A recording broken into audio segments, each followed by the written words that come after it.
कल की वीडियो में हमने इल्तुतमिश तक पढ़ा था। अब हम लोग उसके आगे पढ़ेंगे रज़िया सुल्तान के बारे में। तो देखिए मैंने मुझे जो भी बातें बतानी वो मैंने इसे लिख दी है सेम टू सेम। आप इसे पढ़ सकते हैं और सिर्फ मुझे सुन भी सकते हैं। ठीक है, मैं इसे पढ़ के सुना दे रहा हूँ। कल हमने पढ़ा, मतलब अगले लेक्चर में हमने पढ़ा था कि इल्तुतमिश ने मरने से पहले अपने बेटे के अलावा, मतलब अपने बेटे को छोड़कर अपनी बेटी रज़िया सुल्तान को गद्दी पर बैठा दिया था, मतलब अपना उत्तराधिकारी घोषित कर दिया था। ठीक है, क्योंकि वह रज़िया सुल्तान को ज़्यादा योग्य मानती थी अपने बेटे से कंपैरिजन में। अब देखिए पढ़ते हैं। इल्तुतमिश की मृत्यु के बाद दिल्ली सल्तनत में उत्तराधिकारी का सवाल उठा। इल्तुतमिश को अपने बेटों में कोई योग्यता नहीं लगा था, इसलिए उसने अपनी बेटी रज़िया सुल्तान को उत्तराधिकारी घोषित कर दिया था। देखिए ये क्वेश्चन प्रीवियस ईयर का है कि इल्तुतमिश ने मरने से पहले किसे अपना उत्तराधिकारी घोषित कर दिया था। तो आपको याद रखना पड़ेगा रज़िया सुल्तान को। ठीक है, लेकिन उस समय के तुर्क अमीर, खासकर चहलगानी दल, यह कभी स्वीकार नहीं कर सकते थे कि एक महिला उन पर शासन करे। इसलिए उन्होंने इल्तुतमिश के बेटे रुकनुद्दीन फिरोज शाह को गद्दी पर बैठा दिया। अब देखिए उस समय जो अमीर तुर्क थे, जो चहलगानी दल जिसे इल्तुतमिश ने बनाया था, वो बिल्कुल भी यह बर्दाश्त नहीं कर पा रहे थे कि उन पर कोई एक महिला शासन करे। इसलिए उन्होंने कुछ अपने पावर और पोजीशन का उपयोग करके रुकनुद्दीन फिरोज को गद्दी पर बैठा दिया। लेकिन फिर क्या हुआ कि रुकनुद्दीन और उसकी उसकी माँ ने शासन को पूरी तरह बर्बाद कर दिया और वो विलासिता में डूब गए, जिससे जनता में असंतोष बढ़ गया और वो विद्रोह पे उतर आए। ठीक है, कुछ ही महीनों में जनता का असंतोष बढ़ा और 1236 ईस्वी में दिल्ली की जनता ने बगावत कर दी। जनता और कुछ अमीरों को समर्थन से रज़िया को सिंहासन पर पुनः बैठा दिया गया। ठीक, अब देखिए ये यहाँ पर ये जो लाइन ये इम्पोर्टेंट नहीं, लेकिन पाठ का मतलब वीडियो का एक लय बना हुआ है, इसलिए मैंने इसे लिख दिया। ये थोड़ा सा इम्पोर्टेंट कि 1236 ईस्वी में दिल्ली की जनता ने जो बगावत की थी उसमें जनता का समर्थन रज़िया को मिला था और उसने रज़िया ने अपना जनता के समर्थन से अपना सिंहासन वापस हासिल कर लिया। ठीक, अब देखिए रज़िया का शासनकाल। रज़िया एक योग्य, शिक्षित और न्यायप्रिय शासिका थी। उसने पर्दा प्रथा को छोड़कर खुले दरबार में बैठना शुरू किया और राज्य के सभी कार्य स्वयं करने लगे। देखिए रज़िया जो थी वो बिल्कुल ही एक लड़के जैसे वेशभूषा पहनती थी, उसी के जैसे निर्णय लेती थी। ठीक, और ये बात बिल्कुल चहलगानियों को पसंद बिल्कुल नहीं आती थी। उसका उद्देश्य था, जो रज़िया का उद्देश्य था उसमें तुर्क अमीरों के प्रभाव को कम करना था। इस समय जो तुर्क अमीर जो चहलगानी के सदस्य थे उनका प्रभाव बहुत ही ज़्यादा बढ़ गया था, तो वो चाहती थी कि कैसे करके उनका प्रभाव को कम किया जाए या फिर चहलगानी को हटा दिया जाए, लेकिन इसमें वो सफल नहीं रही। ठीक, और योग्य व्यक्तियों का आगे लाना, चाहे उनका जन्म किसी भी वर्ग में हुआ हो। इस नीति के तहत उसने एक हसबी अर्थात अफ्रीकी मूल के गुलाम याकूत को अमीर अखूर राज्य का अश्व विभाग का प्रमुख बना दिया। ठीक है, ये जो हसबी मतलब याकूत है वो एक राज्य में एक अश्व विभाग था, मतलब घोड़े का विभाग था, उसका प्रमुख बना दिया गया। एक मिनट,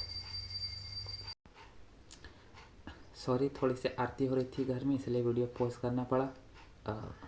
कहाँ था, चलिए फिर से शुरू करते हैं। यहीं से तुर्क अमीरों में असंतोष फैल गया। उन्होंने यह प्रचार शुरू कर दिया कि रज़िया और याकूत के बीच अनुचित संबंध है, ताकि वो जनता और सैनिकों में रज़िया की छवि खराब की जा सके। ठीक है, यहाँ तक शायद मैंने पढ़ लिया था। अब विद्रोह संघर्ष में देखिए, इस समय ये वाला इंपॉर्टेंट है, विद्रोह और संघर्ष। ठीक, इसी समय भटिंडा के गवर्नर मलिक इख्तियार अल्तुतुनिया ने रज़िया के विरुद्ध विद्रोह कर दिया। ठीक, ये नाम इंपॉर्टेंट है, अल्तुतुनिया। इसने क्या किया कि रज़िया के शासन के खिलाफ विद्रोह कर दिया। रज़िया स्वयं सेना लेकर विद्रोह दबाने गई, परंतु अल्तुतुनिया ने युद्ध में याकूत को मरवा दिया और रज़िया को कैद कर लिया। कुछ समय बाद अल्तुतुनिया ने रज़िया से विवाह कर लिया। देखिए क्या हुआ कि युद्ध में रज़िया सुल्तान की हार होने लगी थी, तो उन दोनों के बीच संधि हुई और अल्तुतुनिया और रज़िया के बीच वैवाहिक संबंध स्थापित हो गया। और इस बीच क्या हुआ था कि जो चहलगानी के सदस्य थे उन्होंने दिल्ली में सत्ता पलट कर दी थी और जो रज़िया का भाई था उसे दिल्ली का नया शासक बना दिया था। ठीक है, तो अब ये दोनों वापस दिल्ली को लेने के लिए दिल्ली पर आक्रमण करना चाहते थे। अब देखिए आगे, दोनों ने मिलकर दिल्ली पुनः प्राप्त करने की योजना बनाई, क्योंकि अब दिल्ली में नया सुल्तान यहाँ पर बहराम शाह होता, थोड़ा टाइप गलत हो गया, क्योंकि अब दिल्ली में नया सुल्तान बहराम शाह बन चुका था। ठीक है, मैंने ये बता दिया था कि दिल्ली में चहलगानियों ने सत्ता पलट कर दी थी।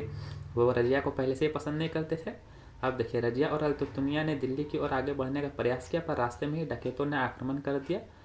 दोनों पर हमला हुआ और 1240 ईस्वी में रजिया सुल्तान की मृत्यु हो गई। ऐसा कहते हैं कि जो डकैतों ने हमला किया वो चहलगानियों का ही एक षड्यंत्र था। तो जो भी था ये यहाँ तक क्लियर हो गया। मैंने इसे लाइन बाय लाइन पूरा लिख दिया जैसे मुझे पढ़ाना था। आप इसे पढ़ भी सकते तो आपको सारा कुछ समझ में आ जाएगा, फिर भी मैं आपको पढ़ के सुना दे रहा हूँ। अब देखिए, कुछ इंपॉर्टेंट क्वेश्चन है जो मैंने प्रीवियस ईयर से उठाए हैं। रजिया सुल्तान किस वंश की शासिका थी? तो गुलाम वंश। रजिया सुल्तान किसकी पुत्री थी? इल्तुतमिश की। दिल्ली की पहली महिला शासिका कौन थी? रजिया सुल्तान। ये इंपॉर्टेंट है, ठीक।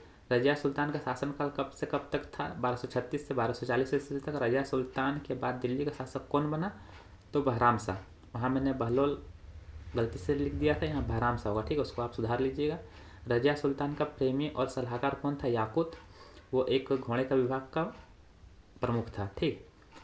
रजिया सुल्तान का विवाह किससे हुआ था? अल्तुतमिया से, जो भटिंडा का गवर्नर था। रजिया सुल्तान की मृत्यु कहाँ हुई थी? कैथल, हरियाणा में 1240 ईस्वी में। इल्तुतमिश ने रजिया को उत्तराधिकारी क्यों घोषित किया था? क्योंकि वह योग्य, बुद्धिमान और न्यायप्रिय थे, ठीक है। 1200। अब रजिया सुल्तान के शासन की सबसे बड़ी समस्या क्या थी? तुर्क अमीरों का विरोध। ये जो देखिए चहलगानी के सदस्य थे, उनकी जो सत्ता में पावर थी वो बहुत ही ज़्यादा बढ़ चुकी थी, ठीक है। वही डिसीजन ले रहे थे कि किसे राजा बनाना है, किसे गद्दी से हटाना है। मतलब उनकी पहुंच बहुत बढ़ चुकी थी और राजा तो बस एक नाम मात्र का बनने लगा था। इसलिए रजिया सुल्तान इन अमीरों को हटाना चाहते थे, लेकिन वो कामयाब नहीं हुए, ठीक। अब देखिए, अब गद्दी पर बैठा बहराम शाह। 1240 से 1242। बहराम शाह रजिया का छोटा भाई था, लेकिन उसकी एक बड़ी कमजोरी थी कि वो खुद फैसले नहीं ले पाता था। वास्तव में सत्ता उसके हाथ में नहीं थी, बल्कि तुर्क सरदारों चलगानी के हाथ में थे। ये सरदार दरबार में बैठकर तय करते थे कौन राजा बनेगा, कौन हटेगा। राजा तो बस नाम मात्र का था। और यहीं से दिल्ली सल्तनत की सबसे बड़ी कमजोरी बनी, ठीक है। बहराम शाह का अंत हुआ।